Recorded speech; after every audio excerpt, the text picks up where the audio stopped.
6:44 right now. A lot of people thought, hey, they couldn't do it. Even some of us. Did we think that in the newsroom? I was all about the Cats, always. Here's the deal. The Panthers, they pulled it off. They made history. They did. The team winning their first Stanley Cup final last night in Sunrise.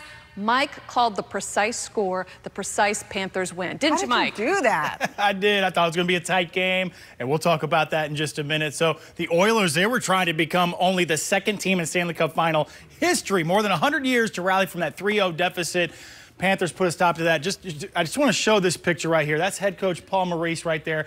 Just shy of 2,000 games that he has coached in the National Hockey League before winning that Stanley Cup. That's an NHL record, but he finally did it, got his hands on that elusive trophy. And let's take a look at some highlights because, boy, that long road, it ended last night in victory. And, boy, thanks to the game-winning goal, Sam Reinhart, he was the leading goal scorer for the Panthers all regular season, 54 goals.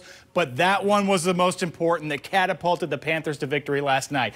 Let's talk about Oilers captain Connor McDavid. He is the best player in the world, without a doubt. He was awarded the Conn Smythe Trophy, the most valuable player in the playoffs. The 27-year-old had 8 goals, 42 points, and an NHL record 34 assists this postseason. In this playoffs, McDavid broke, actually, Wayne Gretzky's assist record, just shy, 5 points shy of the Great One's point record. He joins a short list of only 6 players to ever win the playoff MVP, but not the Stanley Cup. He was the last player off the ice for his team. A class act. Yeah. It was fun. But, you know, the Panthers had to lose 3 to learn how to win 4, guys. Yeah, and they did it. Hey, that pic behind you, Mike, when the Panthers posted that, they captioned it, "Frame it." Frame it. There you With go. the coach, It's frame really it. what makes this moment so sweet. I mean, they had to put in work for this, and I mean, their fans are just thrilled. Oh, what a game. What a series. Let's bring in Victor Jorges live right outside the arena in Sunrise. Speaking of fans, I mean, Yeah. a lot of late nights this morning, so if you get a call in sick to work today, cut them some slack. Victor, hey, how's it going out there?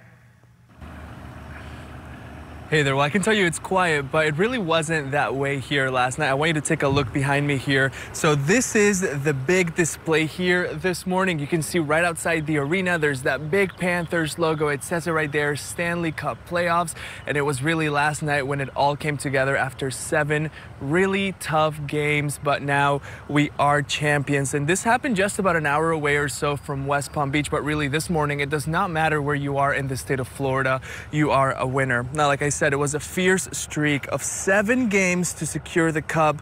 Last night's finale was an intense game. A lot of people on the edge of their seats, both teams leaving everything on the ice. It came down to that third period when the Panthers made that final goal, sending fans into full celebration mode. Now, some fans tell us it's normal for people to not think of hockey when they think of South Florida, but this win changes everything. Honestly, it means everything to me. I've watched this team for many years. It's been a lot of mediocre hockey. There are fans that have been devoted down here, and I know there are a lot of people in the Northeast and Canada that give us a bad rap, but there are a lot of diehard Panthers fans who have waited for very long, and they deserve this title just as much as the players, coaches, and staff. I'm looking forward to the parade. You can catch me out there. I guarantee you that. And guys, I can tell you this is a really big deal, not only with the team itself making history, but what this means for South Florida as a whole. That means that all South Florida teams are now champions. We know the Florida Marlins have been champions, the Heat, the Dolphins, and now the Cats as well, guys. Yeah, it's a huge deal, right? Yeah. The celebration. I want to go a little deeper, too, on all the championships now. With the Panthers win, Florida now has a championship. Victor mentioned it. Football, baseball, basketball, and hockey. The specifics here. Miami Dolphins, the first to bring a championship to our area, winning back-to-back Super Bowls in 1972 and 73.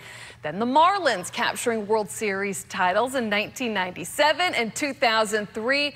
The Miami Heat winning their first championship in 06, then winning back-to-back NBA Finals 2012 and 2013. You go back to, you know, the football team, 1970s. Yep. Long overdue, so Yeah. the pressure's on. NFL season's gearing up. So we we'll know see. it's a grind to get to that cup. Carter Verhaeghe, who won a cup with the Tampa Bay Lightning.